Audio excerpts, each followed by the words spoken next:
देत नाही? का होऊ देत नाही? ओबीसी नाही, आता आम्ही होणारच आहेत, त्यात अडचण नाही. तुम्ही नाही होऊ दिलं अरे आता आम्ही होणारच. फॉर्म्युला घेऊनच आलोय मी, तू फक्त हो म्हणा.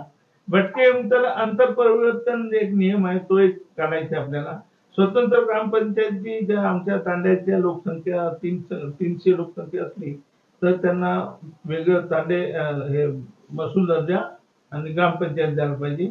ज्या सवलती, हे महत्वाचं, ज्या सवलती ओबीसी प्रवर्गाला दिल्या जातात त्या सर्व सवलती मराठ्यांना दिल्या जातात आणि ज्या सवलती मराठ्यांना दिल्या जातात त्या सवलती ओबीसीना द्यायला पाहिजे.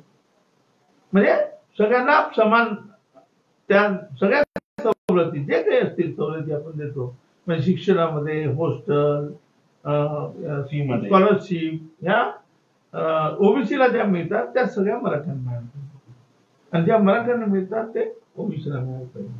नंतर न्यायमूर्ती रोहिणी आयोग, आता देशभर हा एकच अशी गोष्ट आहे, न्यायमूर्ती रोहिणी आयोग या देशामध्ये जेवढ्या आरक्षणाचे प्रश्न आहेत ते सगळं मिटू शकतात, असं हे रोहिणी आयोगाचं तत्व आहे जे आपण करतो. ते त्याच्यासाठी या सरकारने केंद्राकडे शिफारस करावी ही मागणी आपली. नंतर आता समजा आपल्याला आरक्षण तर मिळेल, पण हे ठेकेदारी पद्धती जे चालू आहे ही बंद झाली पाहिजे आणि शासनामध्ये पूर्णतः भरती झाली पाहिजे. यासाठी सुद्धा आपण आता सोबतच लढणार आहोत.